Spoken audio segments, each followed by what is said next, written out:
love. Welcome home to Eden. How are you? I hope that you're dreaming.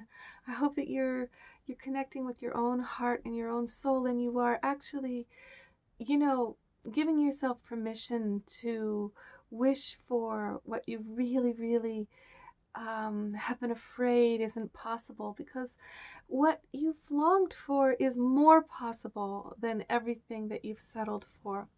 So here's the number one key for having your wishes granted, okay? We know that the very first thing is ask and it is given, is to ask. And the thing before that is to know what to ask for. But a lot of times you know what to ask for. You just stopped asking because you believed that's the one thing that's not possible. And that's the one thing that you have started changing the prayer because you think that you have to ask for something else because you don't have the money or the, the roadmap, right? So ask and it is given is supported by staying steady. Okay? You just need to stay steady.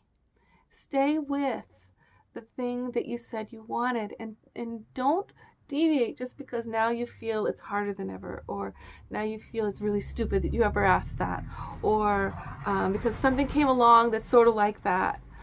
I mean, a really good example is like when you're looking for a relationship and somebody comes along and they're everything you asked for except for they're in another country so you can never see them. You're like, okay, well, I'll just go for that because here he is and I'll just settle for that. Well, on one hand, yes, we have to work with creation. When creation starts to grant our wishes, a lot of times it isn't exactly as we thought it would be. And we do need to be open to the flow, like, oh, maybe I can date somebody in another country because I just got a promotion and I'm going to be traveling with my job, you know. But usually what happens is something comes along that's really not quite right. Like you've been praying for this really hot, sexy guy, but you wanted commitment, and the only sexy guys that come along are these guys who say they're tantric lovers when they want polyamory. In other words, they don't want to give anything of themselves. They just want to be glorified as sexual predators, basically. So you go, okay, I guess I just have to. The sexy guys are all polyamorous. I guess I got to go that way. But what you've done is you actually deviated from your prayer. So when the answers start coming to answer your deep wishes, usually a broken plate is delivered to your doorstep instead of the beautiful set of dishes at first. The broken plate comes so that you can kind of go, oh, it's broken, so this isn't it. But I do like that design in the middle, and I do like the scallop of the edge. I just wish it was brown, like a deep pottery thing instead of a pretty little dainty thing. You start making your specifics to the universe, which helps the universe, okay? So you make your specifics and you stay with them, honey, okay? Stay with the specifics. So you go, okay, so this guy was super sexy and that guy was very devoted and he's a family man. Put them together in your mind. The universe is bringing you ideas so that you can gel your artistic requests of the gods. Now, at the same time, you're going to be open. So the ways that people get really shallow and they miss the gift when the universe brings them this amazing person is they're like, oh, he's too short, slams the door. Or, oh, she's too chubby, slams the door. Or, oh, she's white instead of black, So basically, those are really shallow things. You do want to stay with the essence of your prayer, like that the new job is fun and exciting. And you didn't say to the universe exactly what job it had to be, but it's fun. It's got community. You're of service. It pays really well. It's using your gifts. The person that you're evoking makes you feel great, is intellectually alive, is what you wanted. Maybe you wanted polyamory, or maybe you wanted a family man who's ready to actually make life with you, right?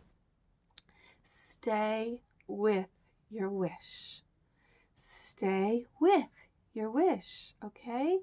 And let it go when you start to be fulfilled and taken care of, and things aren't looking the perfect way you thought they would, but you notice your heart is getting happy. You actually are having your wish fulfilled, and it looks totally different. So you stay with your wish, and then you let go of your wish. Okay? Those are the tricks to allow manifestation energy to be very powerful. So like right now, I'm in my tiny house here, right? Which it was only a couple of months ago I thought up the idea. Now I'm already in my tiny house. I got very creative. Like most of the tiny houses online, they're like $30,000 to $70,000 people are spending, and I was like, wait a second, that's just to have some fancy tiny house. I'd be happy with a trailer that has all the same amenities, and I bet somebody's giving one away. Yeah, they were. $350 later, I've got a whole house.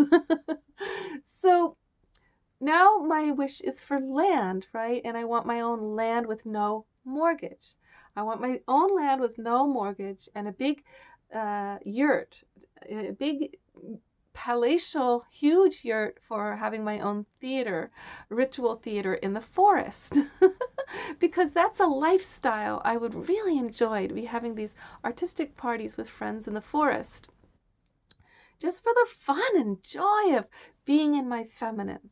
So my prayer has always been like, I would like to live in the feminine, like completely supported by the universe and myself and everything I do, to be artistic, painting, writing, dancing, doing rituals, making amazing food, being with my lover, being with family, being with nature, growing food, none of the masculine things, dressing beautifully, but, and not having to enter the masculine construct of, conniving for that dollar. I'm done. But that's a really big prayer, right? Because here I am in the world of the masculine, an entire planet based on the fear for survival, fear for your life, and the idea that you have to, scratch and scrounge to make it, or else feed off of other people in a capitalistic way to get your money and win your bread. So I'm asking to live in the paradigm of the feminine in a world that doesn't have it going on much at all.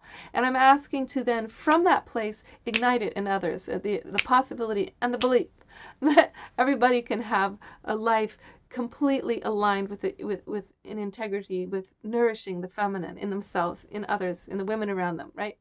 So I've got to stay steady. I got to stay steady with that prayer, because every time, it's very tempting to deviate. Like